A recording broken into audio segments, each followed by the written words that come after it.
Hello, I'm Felicity Cohen. I'm so excited to introduce you to my Wellness Warriors podcast. For over 20 years, I've been a passionate advocate for helping thousands of Australians find solutions to treating obesity and health-related complications through surgical intervention and holistic managed care. My podcast is dedicated to all the people, past, present and future, who have helped shape my journey and continue to inspire me to work consistently to achieve a healthier Australia in both adults and future generations. I hope you enjoy it. Hello, my name is Felicity. I'm the CEO of Weight Loss Solutions Australia. Welcome to my Wellness Warriors podcast. This is a really exciting podcast series for me. Having been in the world of bariatric surgery now for 20 years, one of my goals is to talk to bariatric patients and to share their stories. Some of them have been dating back to 17 years ago and some are more recent, as well as talk to other health professionals around their wellness journey. And today I am super excited to introduce you to a patient. His name's Steve Ball. Thank you so much for joining me, Steve. Thank you. And for coming on the podcast. Your story has really touched me right from the beginning.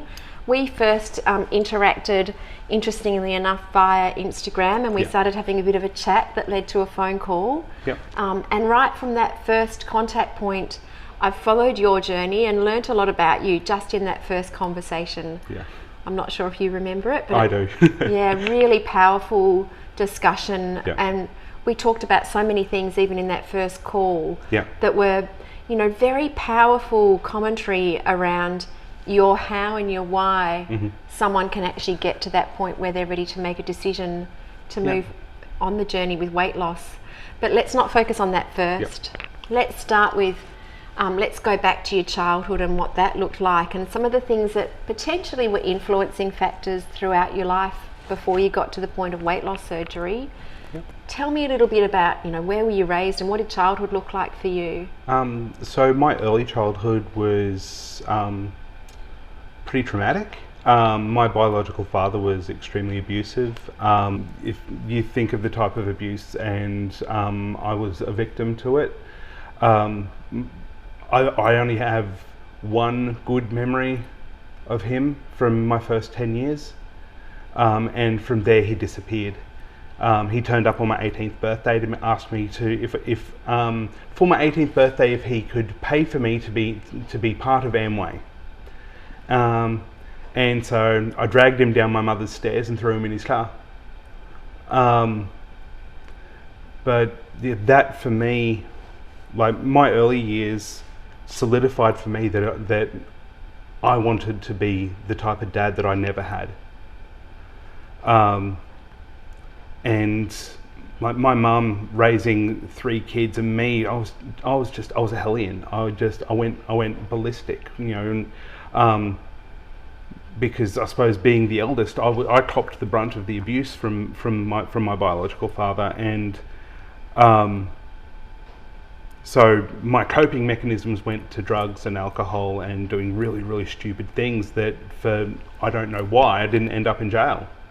Can we dig a bit into that and what did that look like? Because I think it's a natural response mechanism that so many people will relate to when you are a victim of abuse.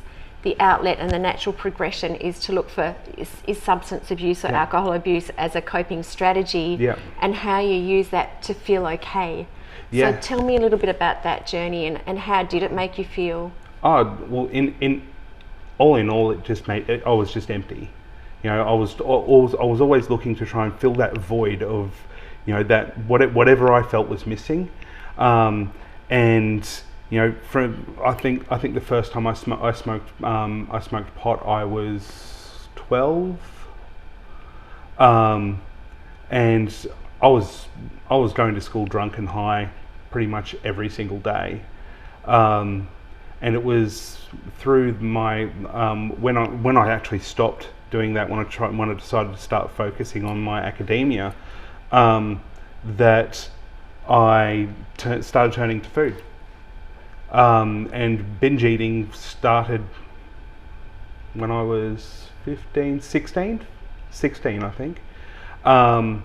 and that just became that constant revolution of binging and purging, and that lasted up until, if I'm really honest, probably about 2 weeks before my pre-op.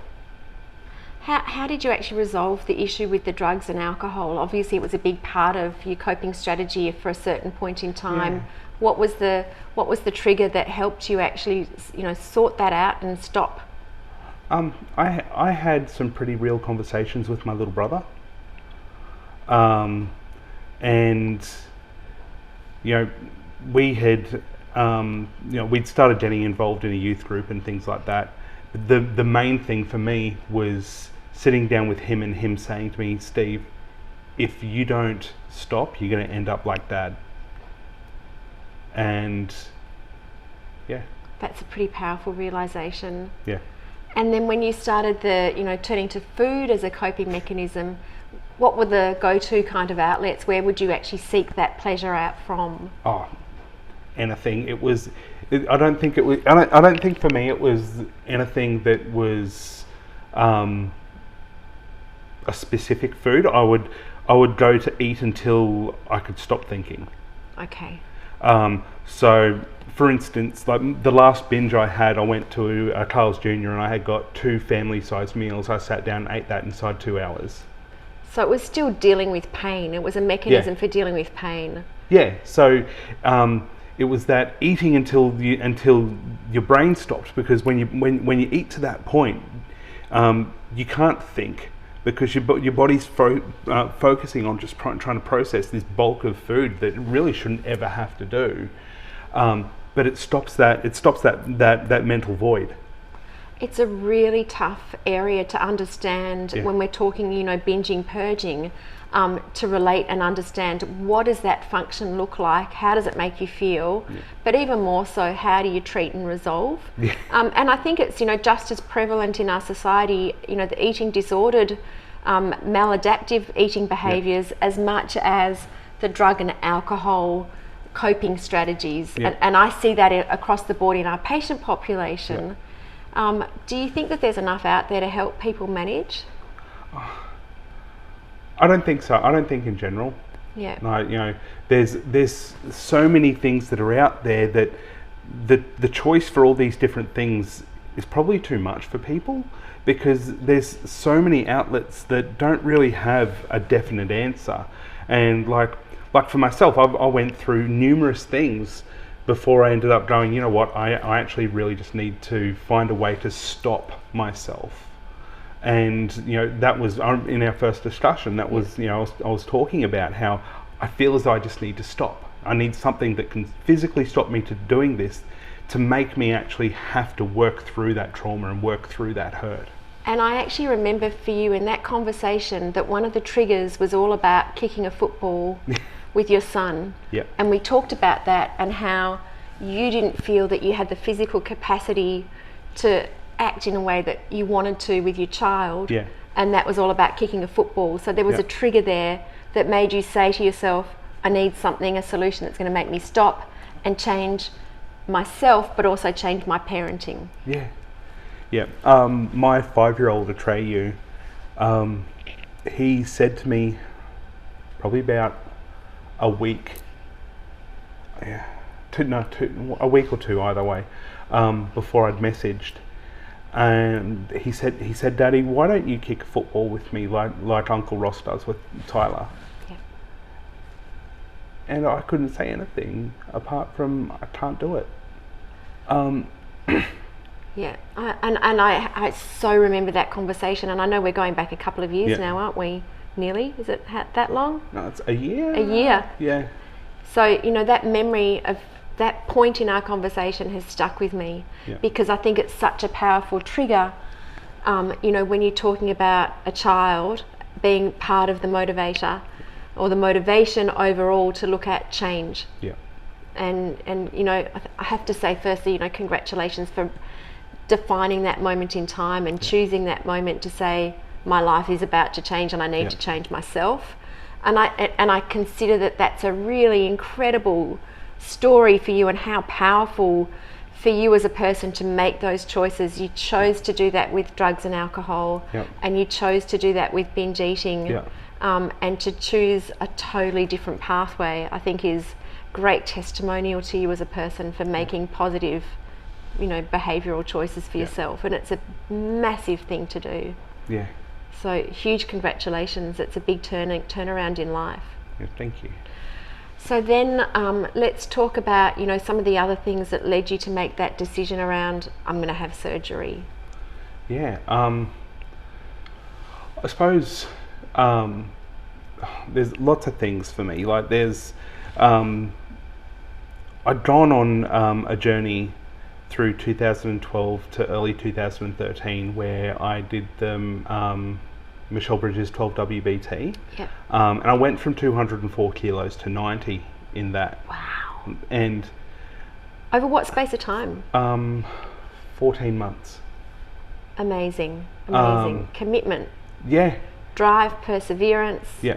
Huge resilience and great strength of character to stick to that and do it by yourself, because I can tell you that 99% of people who I speak to can't do that. They can lose weight. Yeah. People are really great at losing weight. It's the maintenance factor that's the biggest issue, and I see that with the yo-yo dieting cycle of behaviour. But that is huge. Yeah, and for me, it was kind of like that for me in the way that I'd lost all this weight, and it was great. But then the stresses of, because I work a quite high stress job, and always have worked in high stress jobs, and with that, and then being in a marriage that was just not very healthy. We were both being quite toxic. It just ended up, I ended up mentally breaking down and going back to those same old coping mechanisms, and just in all honesty, gave up. And it was only when, after my marriage broke up at the start of last year, that I decided, I've been talking with Billsy, with a few other people that I know from the weight loss surgery community for a while, and I followed Billsy's journey from the very get go, because we'd started talking when I was doing 12WBT, I think, and then I saw his journey of going to bariatric surgery and saying, I'm putting myself and my health first. And I suppose I spent that next 2 and a bit years just researching, asking, bugging people, looking at journeys, and I came to that point after Atreyu just said to me, "Daddy, why don't you kick a football with me?" That I was like, well, I've never been that dad in that way that I wanted to be. I've always been a good dad, but never been that physically and completely emotionally present. And it was that moment that I just decided, you know what, my kids and myself have to come first. And at that point I was nearly 40, and I'd struggled the last 2 winters with getting colds and stuff, and just worrying, am I actually going to wake up in the morning? Because at 170 kilos, when you've already got this, that severe sleep apnea, and then you get a really bad chest infection, it's a question now. Do I have to prop myself up so that I know that I'll still be able to breathe? Now I don't have that. But I came to that point where I was like, my kids need me, and I need to be there for them, and I want to see grandkids one day. Not yet, because they're only teenagers and they have kids right now. Something there'll be some conversations. But that was probably one of my biggest driving factors. So your health was really at risk. Absolutely. At that point. Absolutely. Yeah. I had a conversation with my GP probably a year ago, and she said to me, "Steve, if you don't lose weight, you're going to be dead inside the next 5 years." That's probably one of the most powerful statements that you could possibly ever hear from a GP. Yeah. That would ring true for you to say, I've got to act now. Yeah. So that was the catalyst then. So that was probably one of those resounding conversations that through the initial journey of up to deciding that, you know, actually I'm going to be going for weight loss surgery, to then, you know, every time I wake up in the morning, I'm like, oh, I just don't feel like going to the gym. That's one of those thoughts. You know, there's those little conversations that you have, or those little situations where I think, you know, I need to be that example for my kids as well. Like, I've got, you know, my 4 biological kids who are just freaking amazing, and my daughter competes at a national level in athletics. Fantastic. For like five events, and so she's now got me out. You know, we're running around, we're doing things. My 5-year-old's now got me. I put a video up on my Instagram and on my Facebook a while back of myself and my son running around at this indoor playground, and for the first time in I don't know, since I was a teenager, I went down a slide. And so then I'm up there running around with him, just going crazy, and you know, then he and I were racing down the slide, and I just decided, I'm going to do a video of this. This is cool as hell. That must have felt amazing for you. It was incredible. I sat down that night and just, you know, you do those head miles at the end of the day, and just thinking, you know, this whole thing has saved my life. You know, this tool has been one of the major factors of me deciding to save, and how I've saved my own life. You know, I'm now able to be the dad that I've always wanted to be, completely. Amazing. Engaged, committed, and present for your children, Yeah. and actively involved in doing the things that you want to be doing with them. Yeah, and all the things they want to do. And that's a massive shift for you. Yeah. In 12 months to have achieved that, I think it's hard to understand how that actually looks, that whole transference from being an inactive, not present, not functioning father, to that, first of all, the realization, but transferring through the surgical weight loss pathway to becoming engaged, present, active, doing. You're a totally different person, but you're a different dad, and you're a different role model. Yeah.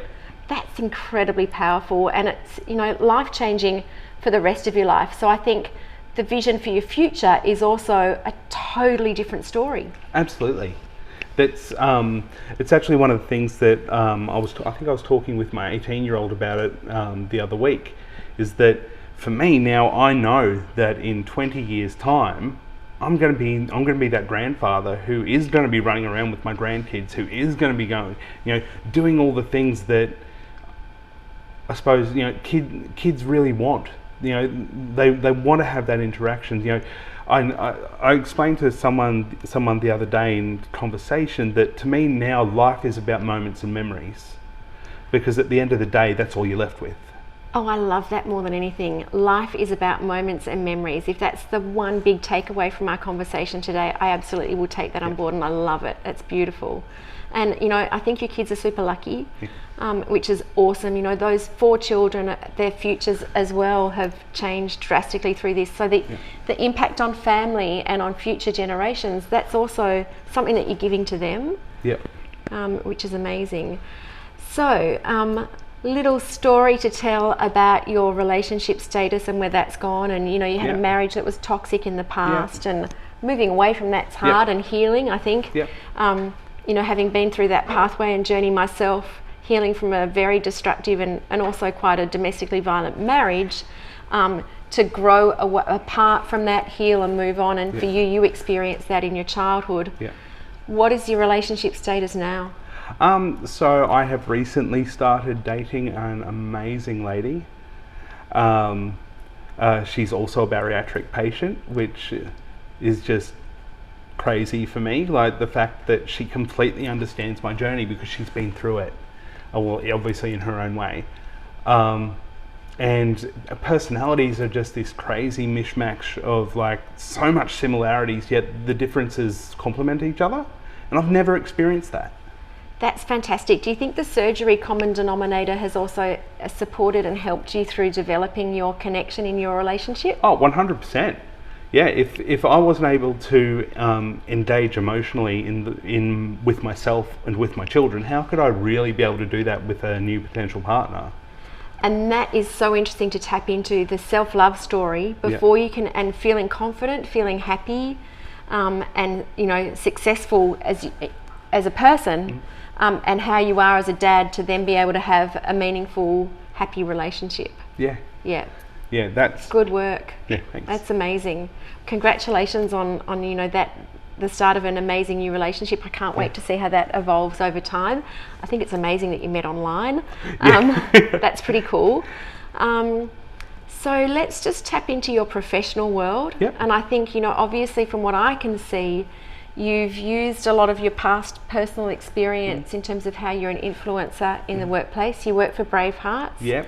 Tell us a little bit about Bravehearts and what do you do for them? Okay, so Bravehearts is one of Australia's leading child sexual assault services, and our mission statement is that we want to make Australia the safest place in the world to raise a child. So we provide education for kids and families, as well as counselling for them, but we also provide trauma-informed training for other organisations and institutions. And my job at Bravehearts is I'm one of the taste managers, and I actually specifically work currently with adult survivors, so adults who were offended against as kids. And more specifically those who were in institutions like churches and schools.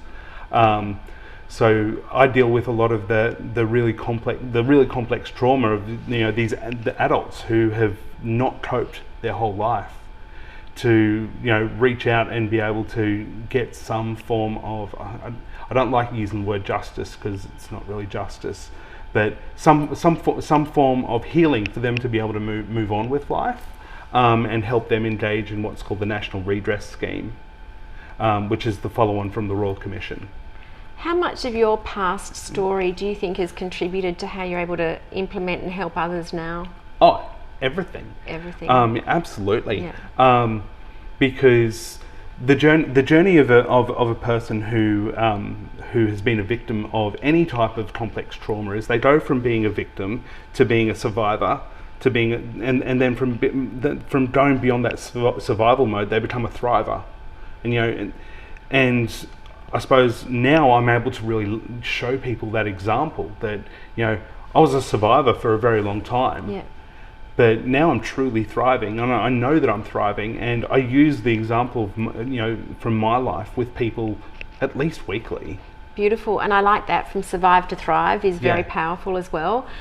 You've got a really active Instagram page, and I love, that's a tool for us to see your journey and to see your progress.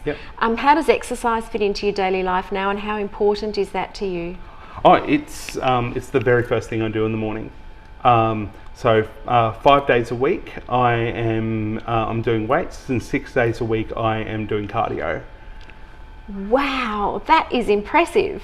So your mental fitness and toughness must have improved a lot as well through physical fitness. Do you see a change? Yeah, absolutely. It's actually the reason why I've made that almost every day the first thing I do is wake up and exercise, because getting that initial alertness in the morning keeps me alert through the day. And I'm not waking up and going, oh, I need a coffee, I need a V or whatever to try and survive. I wake up, I'll have a drink of water, might have my supplements, and then I'm on the way to the gym, and then from there I literally go from the gym, shower, get ready, and go straight to work, and like that, it sets up my day. Oh, I'm so with you on that story, and I think it's a really powerful, important story to share, is the impact of exercise and how that actually makes us, more mentally resilient, tougher and coping better, but also more productive in life, in work.